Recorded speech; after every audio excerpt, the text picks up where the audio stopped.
Oh, cap's still on. Oh, there we go. Yay!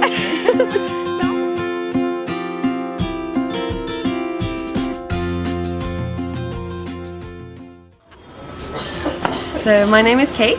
I've been working for the Sozo Foundation for 2 years now.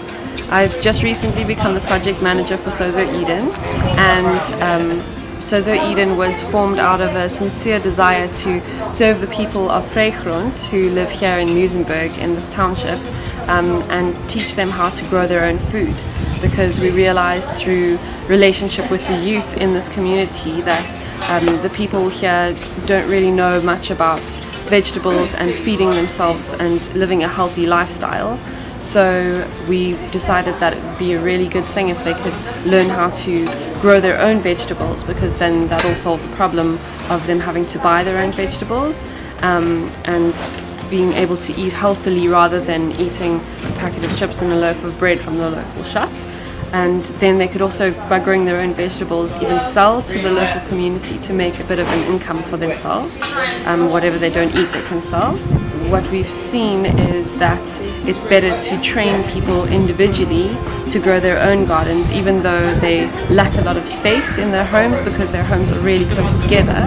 It's better to teach them to grow in that tiny space, because then they take ownership of that garden and they learn how to take care of it and maintain it on their own, rather than sharing a garden with someone else and leaving the responsibility up to anyone else. So what we've got going is a 10-week program where we get people who have vulnerable youth in the home, and they apply to start their own garden. And for 10 weeks, every Saturday morning, I go out with volunteers and we train people in the community how to grow their own vegetables. So after 10 weeks, they know exactly how to grow their own vegetables, and they've used all the resources that they use are from within their own communities. It's all organic vegetables, it's nothing chemical, no pesticides, and everything is completely affordable, so it's things that they can find in their own backyard and in their own community. And so they don't have to spend any money on the garden, and eventually that garden becomes money for them because they can grow their own food and sell their own vegetables.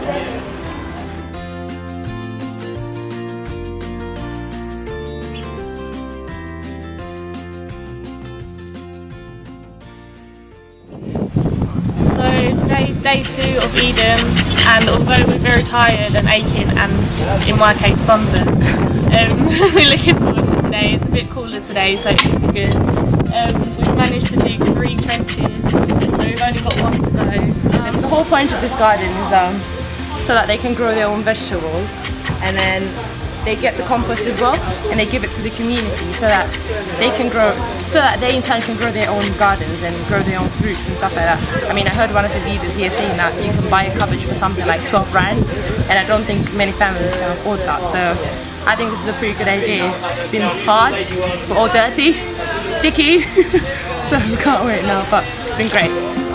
So the team from Community Church Chapel 100 has really blessed us. The work that they've been doing yesterday, the full day, and today, the whole day, they've been planting trench beds. So they've been digging really deep down into the soil and filling the soil with layers of green wet, dry brown, and horse manure, and they've been covering that with sand, and then doing another 3 layers and covering it with sand again, and basically that's going to be a beautiful bed for us to plant a lot of vegetables in.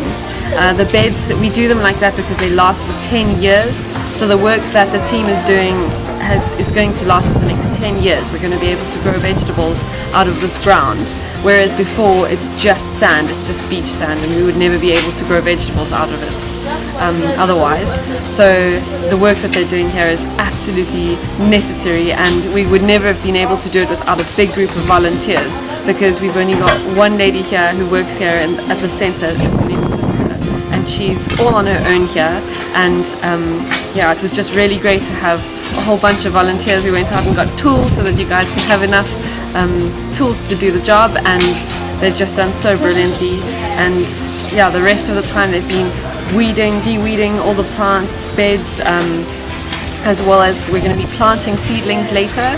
So we're going to be planting all the different seedlings that are going to be growing into vegetables that we will either sell to the local community, but if the quality is good enough, we'll be selling to the local NGOs who will buy organic vegetables at quite a high price, and that'll go into our funding.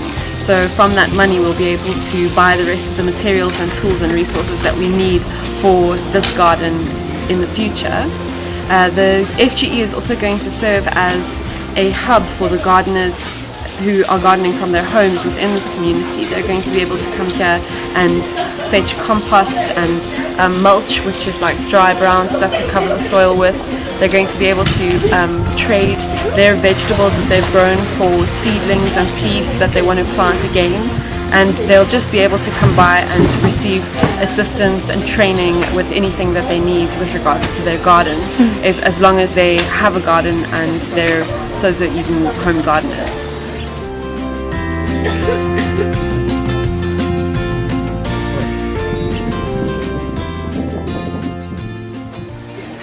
Okay, so we're still in the garden and we're now at the planting stage, making sure that we have learnt the right order of fruit and vegetables and root vegetables to be planted. So the guys have worked really hard, teams worked really well. This is the 4th bed that we've done now and got laid, and this is going to be the model garden for everybody in the community to come and view and learn how to grow. And we're learning how to grow. We didn't even know how to grow fruit and veg, so we're learning and they'll be learning. And it's just good to see sand becoming manure and becoming food for the community.